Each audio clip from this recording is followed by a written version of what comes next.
In today's video, I'm going to teach you how to print reports from your QuickBooks account seamlessly.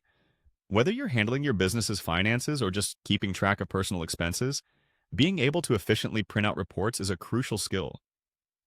Let's dive right in and guide you through this simple process step by step. First off, you'll need to navigate to QuickBooks. Open your favorite web browser and head over to their website. If you haven't logged in yet, make sure you sign into your account using your credentials.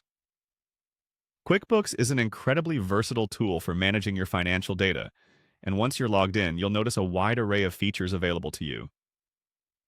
The next step is to locate the menu. Once you're on the home page, look towards the side of your screen for the menu option. Clicking on the menu is essentially like opening the control center of QuickBooks, giving you access to all sorts of detailed options. It's designed to be intuitive, so finding what you need should be a breeze. After accessing the menu, your next destination is Transactions. Click on Transactions to proceed. This section is vital because it houses all your financial data. Whether it's expenses, income, or any other financial activity, you'll find it here.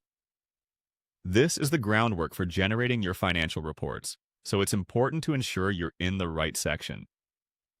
Now, it's time to visit the Chart of Accounts. In the Transactions menu, navigate to Chart of Accounts. This is essentially a financial blueprint of your business, encompassing all your accounts from assets to liabilities. When you click on this, you'll get a structured overview of everything you have in place financially, all organized neatly for easy navigation.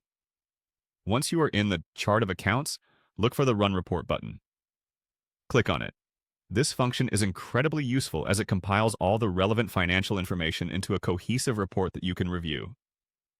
This is the report you'll ultimately want to print, but first, review it on your screen to make sure everything appears as it should.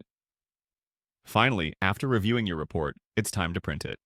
In the Report Builder interface, find the Print option and click it. This will open up the Print dialog box, allowing you to choose your printer and the number of copies you need. Double-check your printer settings to ensure everything will come out just the way you want it. And that's all there is to it. By following these steps, you should have successfully printed a report from your QuickBooks account. This ability to generate hard copies can be incredibly helpful for meetings, record keeping, or even just for your personal archives. Thanks for watching, and I hope this tutorial made the process easier for you. Have a great day.